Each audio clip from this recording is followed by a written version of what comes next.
Hello, my name is Martin Bowman and I'm the admissions tutor for the Digital Animation programme at the University of Hertfordshire.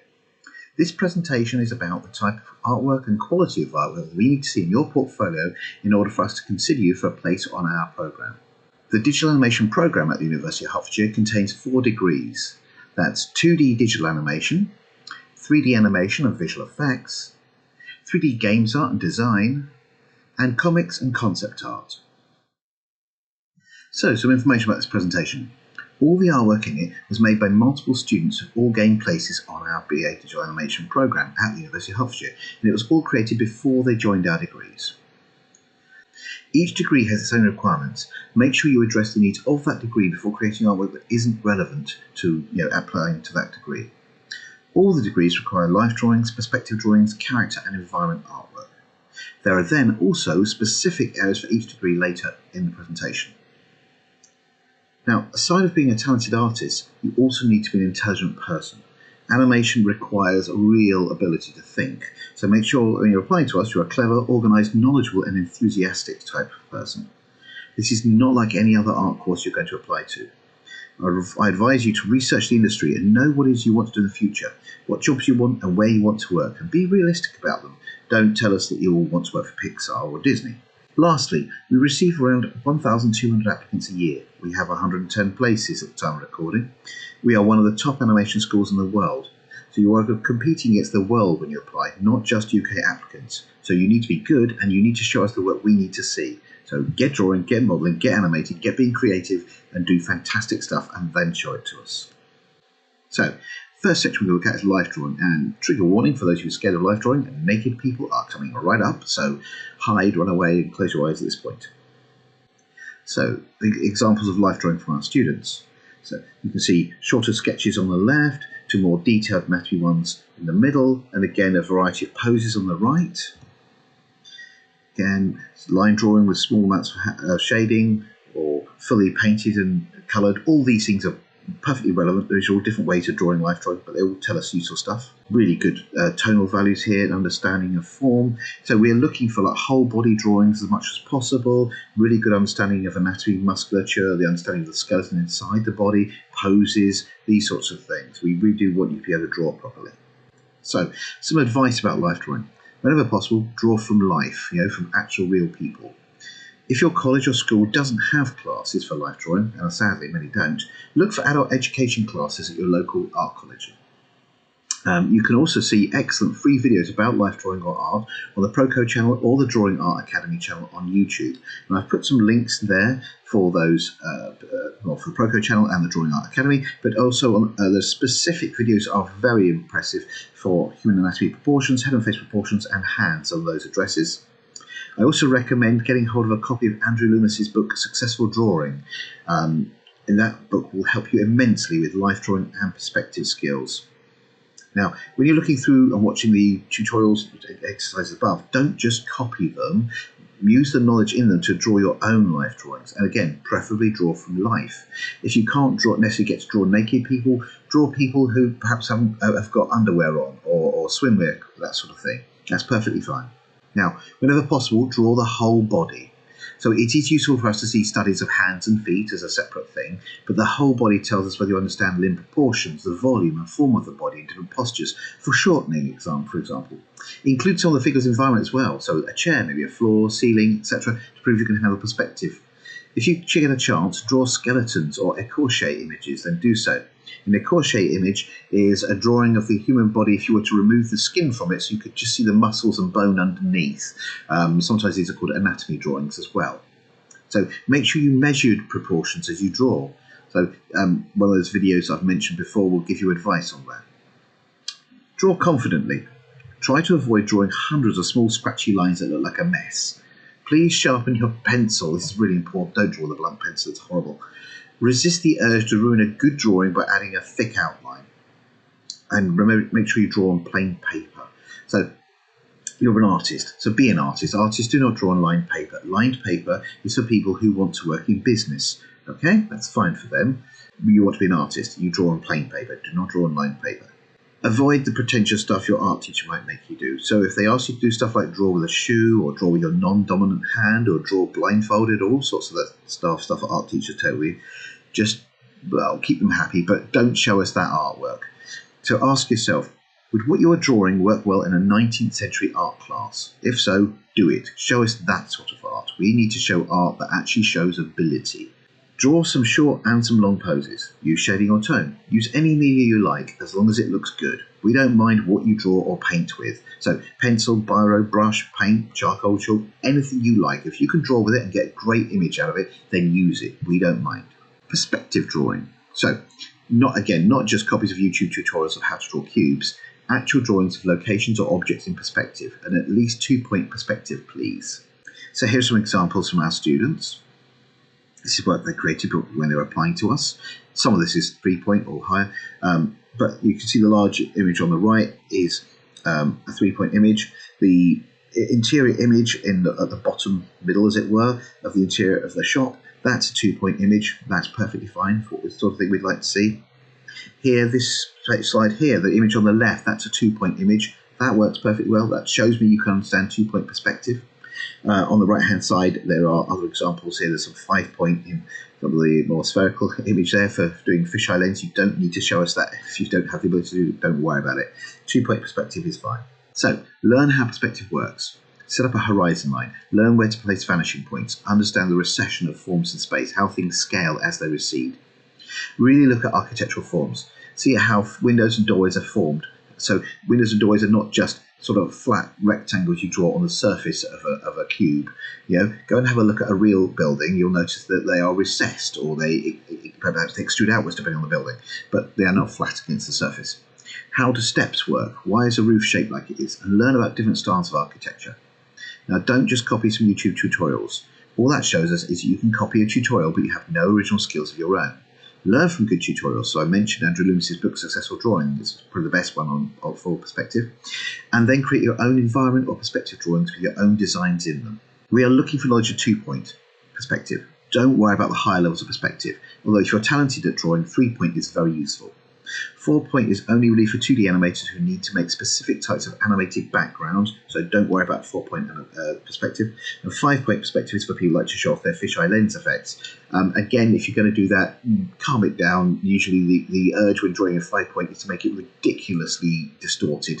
That makes the image hard to actually read. So yeah, you don't need to show this stuff. And then 6-point perspective, just don't go there. That's just wild. Okay, character design. We love to see awesome characters, fantastic creatures, strange life forms, anything like that, we want to see them. So here's some examples of some character layouts. The one on the left is a great example. You've got the character shown in front, side, back, 3/4 views, turnaround as it were. You've got alternative colour versions of their clothing in the bottom there, if that's relevant to the character. You've got a nice pose sheet. You've got a little bit of story about the character as well. On the right-hand side, we've got a lovely page of different face studies, and notice that they're different. That's the important thing. One thing to watch out for when you're drawing characters is you don't draw the same character over and over again. Draw different characters every time. So here's a selection of different characters. Each of these images shows great artwork. We like to see faces of characters, but it's important to do show the whole body as well. Again, think about style, the silhouettes in these images. They're great. Silhouettes are a great way to start with character design, and then you can work up to full color versions afterwards. Here's some more lovely work. Again, it's telling you about not just its artwork, it's also telling you about the person, story, their backstory, their history, who they are, what they want in life, all those sorts of things. These are all really important in order to realise what your character will look like. Hairstyle examples are great to see as well. Same character with different hairstyles. We like also to see this sort of thing where you show your early designs, all the little doodles and sketches that you came up with before and then the final image based on those. So don't draw those after you've done the final image like you do to keep your teacher happy. You actually do need to draw this stuff first. There is an expression in the animation industry, first is worst. That basically means your first drawing is your worst drawing, so just do a lot of drawings. Drawing 16, 17, 18, that design for the character, that's the one that's probably going to be the good one. Okay, so get the first ones out of the way done and get them out of your head, and then keep drawing until you get some better ones, and then take the best one of your examples and work from that to make a final design. And then on the right hand side, we've got a much more detailed, realistic design. That's also perfectly fine. We like that kind of work as well. So some advice. Obviously draw front, side, back and 3/4 of your character in colour and to scale. Then draw pose sheets. What poses fit the personality of your character? Draw facial expression sheets. What do your character's face look like when they're grumpy, when they're hungover, when the person of their dreams walks past? Those who totally want to stand us will also draw phoneme sheets as well. Phoneme sheets are mouth shapes for lip sync reference, so when you're animating a character speaking in animation, you need to know what their mouth looks like for the different sounds that the mouth is making. Please make up a backstory for your characters. You need to believe that these characters are real, or your audience will never believe in them either. If you don't think they're amazing or realistic people who exist somewhere, then why would your audience think that? What are those characters' hopes or dreams or fears? These ideas will all change the way you draw them. Pixar always designed their characters around a fault, not around what the character's best at. They design their character about what they're worst at, and then they try and come up with a character that compensates and figures out ways to cope with that fault. If you watch any Pixar animation, you'll see that every single one of their characters has a fault in them, and that's a good way to consider starting if it helps you. Don't draw the same character over and over again. There are much more characters in the world than just angst-ridden teenagers. Think about age, ethnicity, and culture. Lastly, don't draw fan art or copies of other characters. Why? Because it shows total lack of originality on your part, and no one's going to ask you in the future in your job to copy another character that already exists. Everyone is going to want to hire you because you've got original art skills. You can design characters that don't exist. Okay. Also, when you make copies of pre-existing artwork, for your artwork to look good, it's got to look better than the original design. So if you can't make your artwork look better than the original design, all that we think when we see your work is, oh, you copy people and you can't even copy them as well as the original design. So obviously that's a negative thing. Don't show that sort of work to anyone in a portfolio. Environment design. So real world streets or epic landscapes, sci-fi megastructures, fantasy worlds, any of those things, we want to see them. So here's some examples of interiors and exteriors. You can see the same building outside, different times of day. That can look good. Again, more backgrounds. This could be like something set on perhaps something pseudo Earth-like. It could be a fantasy floating high into space if it comes to it. Really interesting landscapes. You name it. All this stuff is relevant. So think about the worlds your characters inhabit. What will they look like? How do they work? What technological level are they at? Do they run on real-world physics, realism, or do they run on magic, voodoo technology, fantasy? Who knows? Design urban locations. That's for interiors and exteriors. Design landscapes, alien worlds, massive battle stations orbiting dying stars. Design floating cities of gold and ivory. Draw dive bars, abandoned ruins in the shadows of broken empires. Draw time-eaten towers that tremble not. Draw the imaginary locations of invisible cities by Italo Calvino. Just don't be boring. Think about time of day when you draw your pictures, what light your locations are seen in. You could even draw the same location at different times of day.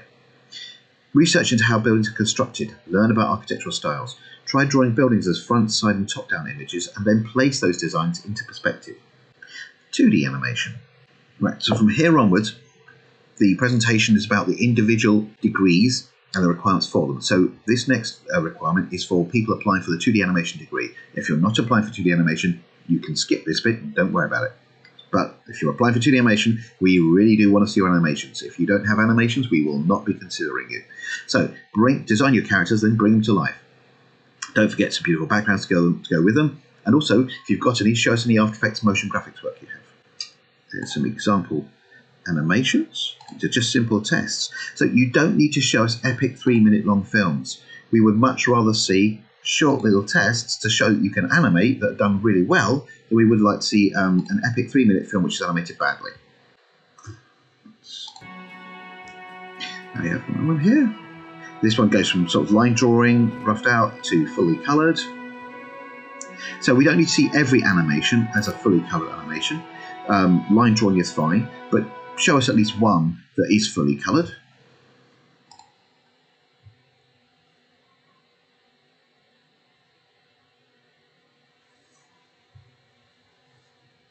Phoneme, facial expression sheets. These are invaluable for 2D animators. So there's an example of a phoneme sheet on the left-hand side, the character with different facial mouth shapes, and then on the right-hand side, different facial expressions for different emotions. We love to see dynamic poses as well. So yes, you need to draw your characters in a sort of a standard neutral pose when you're designing them and laying them out, but then show us some poses. What do they look like doing something much more interesting? Make your character come to life with your drawing. Also, Really stylized animation is lovely. It's, super squash and stretchy, super deformed stuff. That's cool. We like to see that stuff. Animation doesn't necessarily have to, 2D animation doesn't necessarily have to be realistic. But if it's not realistic, make it super stylized. Have fun with it. Four-legged animation is wonderful. Don't panic if you can't do it. It's always great to show it if you've got the ability. And then really strange, bizarre animation on the right. That's great stuff. So effects animation. So fire, explosions, water, those sorts of things. They're great to show us as well.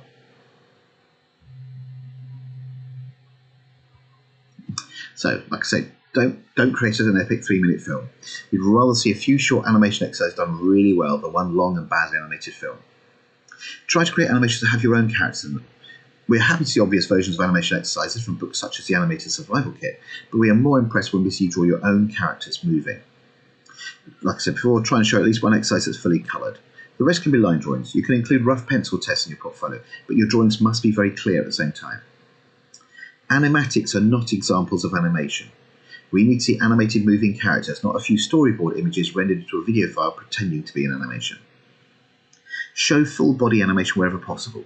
Feel free to add in close-ups for some shots, as long as you also show us some full body movement. It's important to show that you can animate the legs on a character and have the feet connect to a ground surface. Short cycles of 4 to 12 drawings are very useful to show your skills without getting too ambitious. Walking, laughing, yawning, shaking out a towel, shaving your legs, a plastic bag caught in a fence on a gusty day. Be creative, be entertaining, be you. Right, this next section is for 3D animation and visual effects applicants. So for these applicants, for this degree, you must show us either 3D models, so that's props, characters or locations, or animated characters, which can be downloaded rigs as long as you credit them, or visual effects work, so simulations or compositing 3D renders into live action film, or 3D motion graphics, but please don't show us the same Vaporwave Chillwave tutorial videos over and over again. 3D modelling, we've got a bit of stylized character, well, 2 stylized characters there.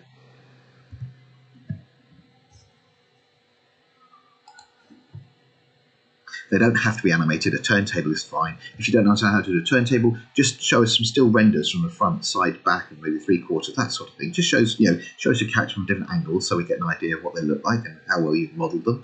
If you don't understand how to texture, don't panic. Just show us grayscale images and get screen captures from whatever software you're modelling in. If you know how to do wireframe renders, then please do show those as well. That's great, but it's not essential if you can't.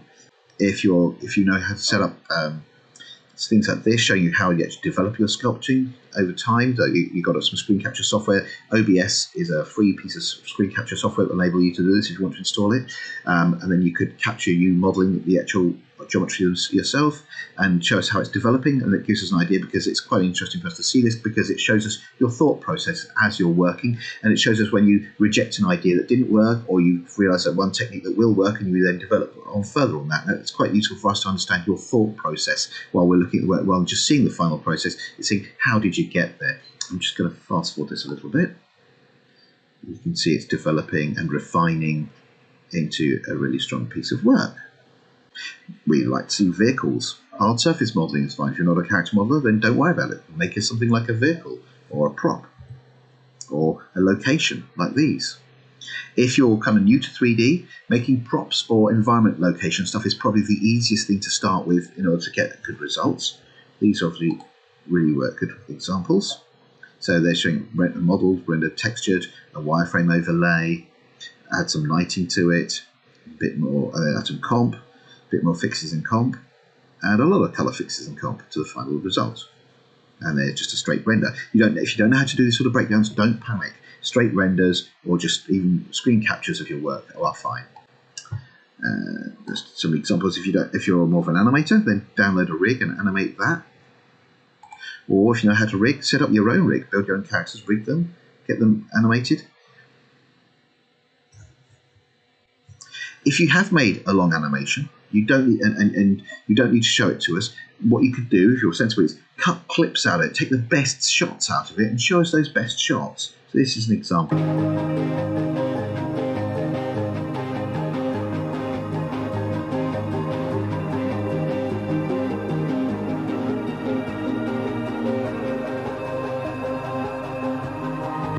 Now, if you're more into visual effects and photorealism, that's great. Show us examples of how you composited 3D objects into live action.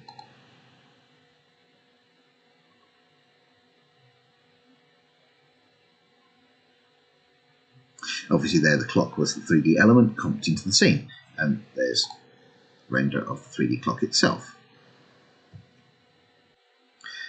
If you know how to do map painting, camera projection, and sort of building up digital map painting environments, then please show those. We love this sort of work. There's the final shot. And then shows us the original, tracking markers, how you've integrated 3D trees on that, and render and composite it together. Try and colour grade everything correctly. It's good work. This is another example of camera projection, of projecting photographs onto a low poly 3D scene, with the camera moving inside it. A bit of extra lighting added. It's really good work for visual effects. This is a slightly more stylized but lovely example of compositing techniques and adding lighting and showing how creative you can be with an image and bring it to life.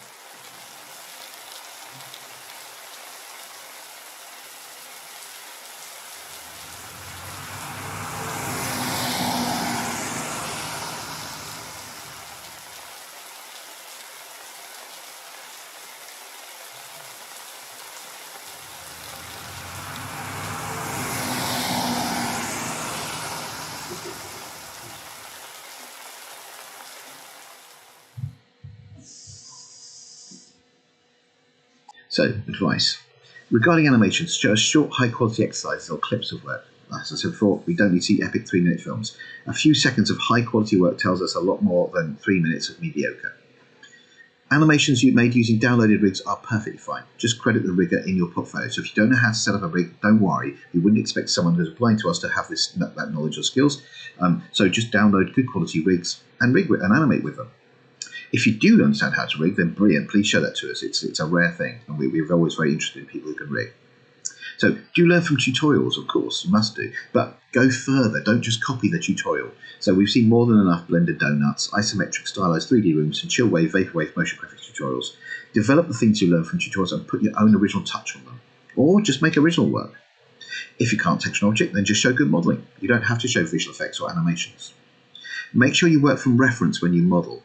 So either work from photographs, or the real object if you've got it near you, or drawn concept art. Don't model stuff off the top of your head without any kind of reference, because it won't be very good quality. If you're applying for 3D animation and visual effects and you're stronger at traditional art than digital art, then show us excellent traditional art, and show us that you've also tried to model or animate. We take 3D applicants with strong 2D skills because as long as they're intelligent human beings, we can teach you to become great 3D or VFX artists. If you are stronger at technical 3D skills, then show us excellent technical 3D skills and show us you've also tried to draw the 2D work as well. You will understand if it's not at the same level as your 3D work. Students applying from our degrees, not just 3D animation and visual effects, but all of them, tend to come from two areas. Either they've done A-level, they've come from all the traditional fine art route, or they're coming from BTECs at colleges where they're taught much more technical side. Very few courses or schools teach both areas. So most students are better at one area than the other. So in your portfolio, excel at the thing you're better at, but show us you have done the other thing. So 3D games art and design requirements. We want to see 3D models, props or characters or locations. Animated characters can be downloaded rigs if you credit them. Show us some work you have created in the real-time engine.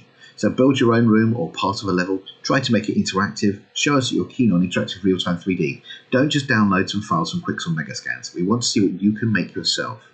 So I should explain that these requirements are just for those people applying for games art and design. So examples of props. Swords, really nicely made, modelled from reference. Try to avoid fantasy swords that don't make any sense.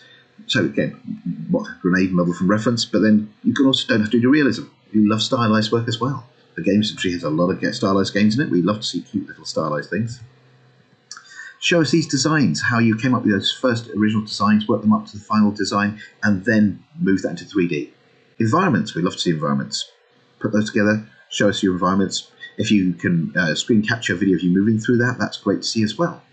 Character designs, all the way from first drawings on the left-hand side, little thumbnails, scribbles and ideals, up to the final design, up to the final coloured version front and back, and then up to a 3D model as a turntable render.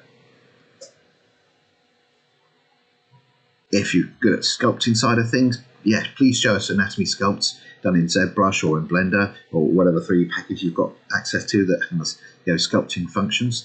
We'd love to see the stuff. Make sure you work from photography or from real world life examples. You really need to know bodies well if you're going to be sculpting well. This is an example of extremely high quality work. If you know how to do cloth and stuff as well for characters, that's fantastic.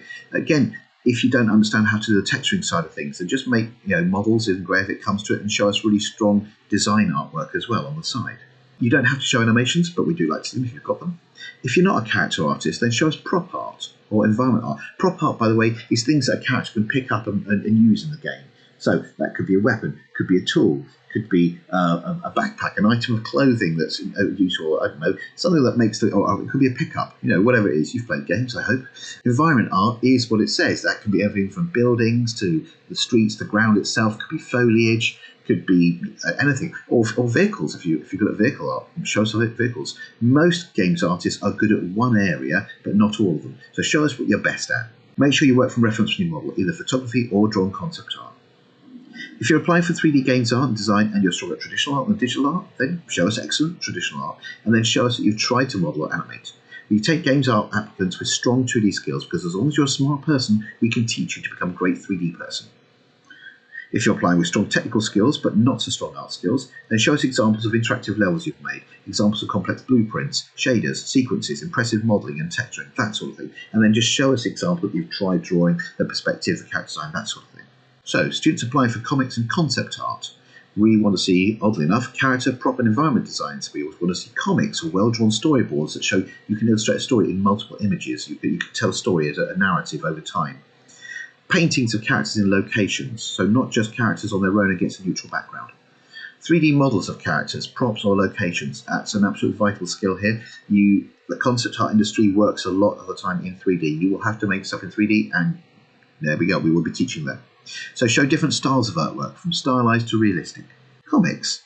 These are examples of all 4 totally different styles of comic artwork. All these are perfectly relevant style-wise. So we want to see you be creative, come up with original comic designs, and we want to see finished pages, so not just line drawings. We want to see what your finished artwork looks like. Prop designs.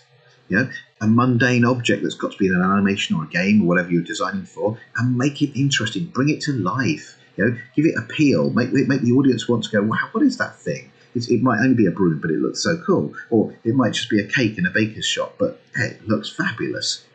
Bring everything to life when you design. Make people, give it appeal, or make things that scare hell out of people. But either way, make them interesting. Creature design. We love to see creatures, monsters, whatever. When you're creating creature design, do look at how anatomy works on creatures in the real world that have anatomy that's similar to parts of your creature, and think about how these things fit together. Think about, could this creature move its legs, arms, tail, head, whatever? Have you put teeth so large it could never close its mouth? All sorts of stuff. But think about how real world creatures cope with these, how they've evolved, and then look at their anatomy and use that to design your own creatures. Don't just grab the legs off one creature, the face off another, and a tail off another, slap it together and hope it works. You have to think. 3D models. We do need to see these. You don't necessarily have to come up with the same sort of perfect topology that 3D and games art students need, but all these examples you can see here, perfectly fine. These are things you create in 3D quickly, and then you can paint over them in Photoshop. So in the very center of the image, you can see an image of a character that's been painted over. It's a 3D model, and it's been colored in. So you use your 3D character so that you can look at your character from lots of different angles and get screen grabs of it at different angles, and then you paint over it. That's how concept art these days works. You'll build something in 3D that's complicated, and then you can paint over it at different angles. And that's way faster than having to draw it multiple times from different angles to keep the client happy. Colour. You really do need to have beautiful colour work. It's important in concept art. Colour is appeal in images most of the time. Without great colour, where's the appeal? So do be happy to work in colour. Some more examples of colour design. More stylized. These are perfectly relevant as well. These sort of images show us that your thought process of a colour palette for an animation or a game. Storytelling. This is really important. As a concept artist, you should be telling stories in your images. Everyone should look at your pictures and kind of go, oh, what's happening in there? What's this about? Like, why is that cat on that pipe? Why is it being followed by a drone? Why is it wearing that strange costume? Why is this guy, this devilish-looking character swinging from a piece of rope hanging off the edge of a pirate ship? Who are these two people, and why are they so unhappy? What's the issue here? Again, images that make you go, what's happening here? What's this about? Okay, yeah. Who is this tiny little character being held up? What are these two cute mice? What are they talking about? What's that character, sort of that robot running off for? Important stuff for concept art. You really must love drawing, and you can draw, design, and paint to a very high level. We want to see your comics or storyboards. We want to see 3D as well, as I've said. Show us 3D characters or props or scenes, and then paint over them to make them into better looking images. Don't worry if the 3D's got glitches and busted bits in it. That's okay. That's what painting over is for. You use the 3D to make your base scene, and then you paint over it. Show us the before and after versions if you're going to do this. You need to be able to imagine worlds, cultures, stories. Show that you can tell stories visually. You must have a strong understanding of colour and composition. Now, this next section, nice extras, this could apply to any of the degrees. None of these are required for a course, but if you've got them and you're good at them, please put them in the portfolio. So, photography. If you've got images that show strong composition and lighting, so not just holiday snaps or things like you took while you're waiting for the bus, really interesting photography, please put it in there. We want to see that, especially if you're a visual effects person and you've got great photography. That's good. Live action filmmaking. Again, if you directed films or you acted as a cinematographer or a lighting artist in a film, show us some clips from it, the best bits. You don't have to show us the whole thing, but show us that you've done this sort of stuff. That's useful for us. Sketchbook pages. Okay, now kind of when we say a sketchbook page, we want to see a sketchbook or page from the sketchbook that actually have your drawings in them. So not that thing when your art teacher tells you to stick lots of postcards in it and write lots of text. We don't care about that at all. That's not sketchbook. That's a scrapbook. A sketchbook is the thing you actually draw in and you put all your designs in it. So we want to see pages of beautiful designs. Okay, they can be rough, they can be doodles, all that sort of stuff, but just show us how creative you can be. And more as well. Now the following slides are going to show additional, non-essential but useful things to show us if you're good at them. Animal anatomy and drawings. We love to see this sort of stuff. If you're not that kind of person who likes drawing animals, that's fine, not essential. But if you do, please show it to us. Oh, by the way, animals don't have to just be cats. I know the examples here are just cats. Dogs are perfectly fine. So are cows. Okay, draw from life whenever possible. Yeah, go to a farm, go to a zoo. If you've got friends who've got a pet which is sort of not going to move too quickly, draw that. All this stuff's relevant. Traditional art. So if you can draw realistic traditional art, so like portraits, still lives, observational art, all these examples here, these are great. Please show this to us. Yeah, we like this sort of work. Drapery studies. If you've done drawings of clothing or paintings of clothing and how clothing has different sort of highlights, shadows, and how it behaves differently as it reflects light depending on the material it's made from, and how it hangs differently depending on what action the character wearing it is doing, that's great. Please show those to us. Again, not essential, but wonderful if you've got them. Traditional sculpture and maquettes. If you've ever done any really good sculpey or clay sculpture of heads, hands, that sort of thing, or fantasy creatures like this that show a really good understanding of a three-dimensional form, take a bunch of photographs of it from different angles so we can see what it looks like. This is all really useful. These skills here can go straight into 3D for sculpting skills in digital 3D.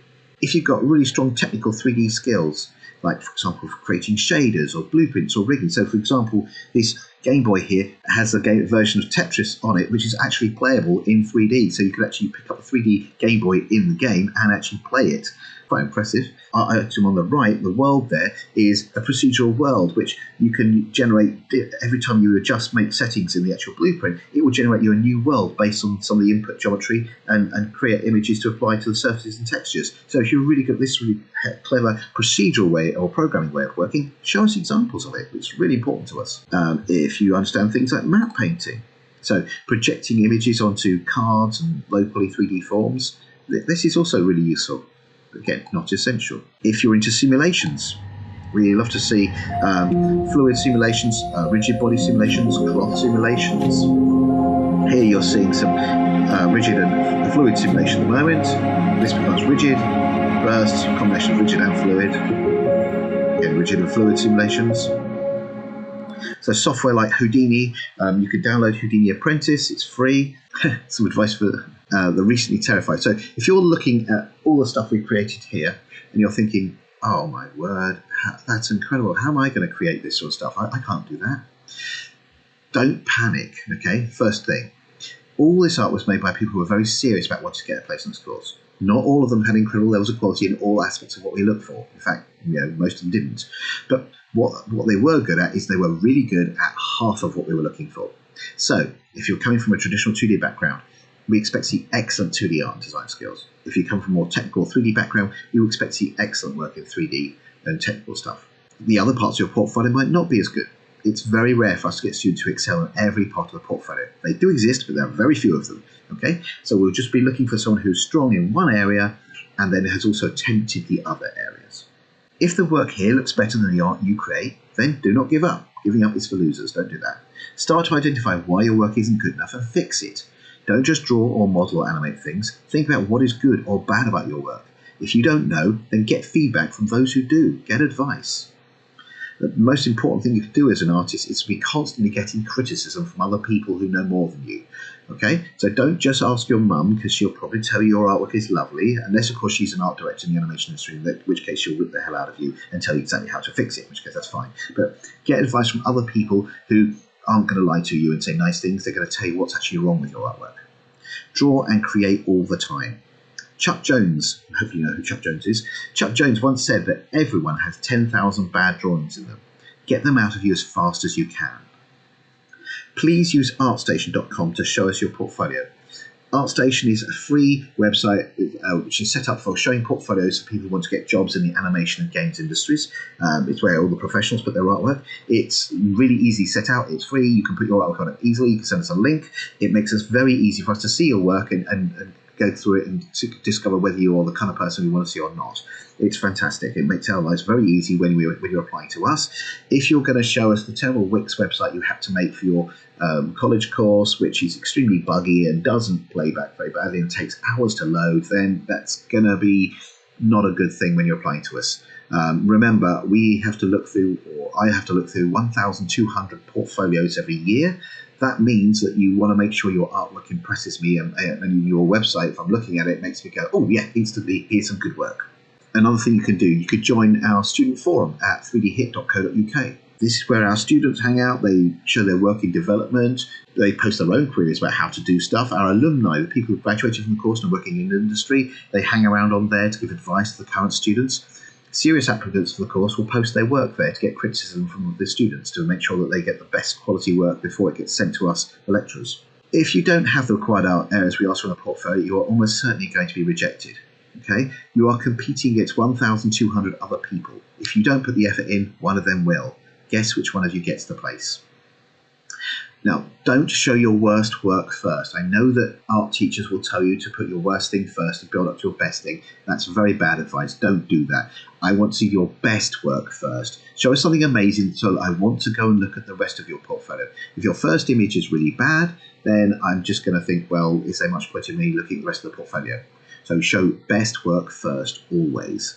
Okay, don't do a thing whereby you show every drawing you've ever made since you were 2 years old. Okay, and again, art teachers have a habit of recommending this. Only show us your best work.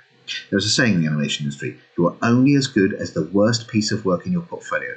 Make sure the worst piece is good and everything else is better, and then you've got a great portfolio.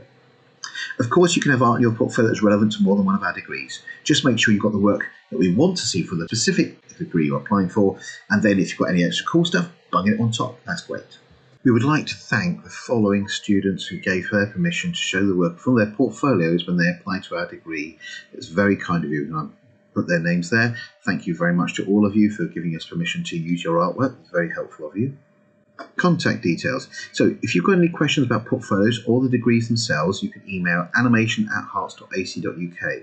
Do bear in mind that that email address gets an enormous amount of traffic. With 1,200 of you applying every year, an enormous amount of emails turns up in that inbox, so it may take some time. So don't send a link to a portfolio asking for advice on it about a day before you've got to hand it in for applying to us, because there's no chance we'll get back to you in time.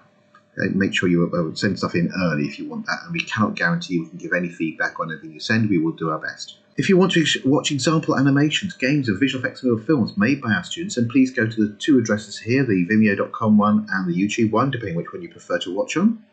And you can watch hundreds of our films. If you want to read in more depth information about our degrees and all the modules and everything that's taught on them, then there's the address on our hearts.ac.uk website, or you can just go to hearts.ac.uk and type in animation or the name of the degree you're looking for. If you want to join our student forum, go here to www.3dhit.co.uk. If you want to see us on Facebook, there's our address on Facebook as well. I'm looking forward to seeing your work in the future, and hopefully I'll meet you as well. Good luck and get drawing.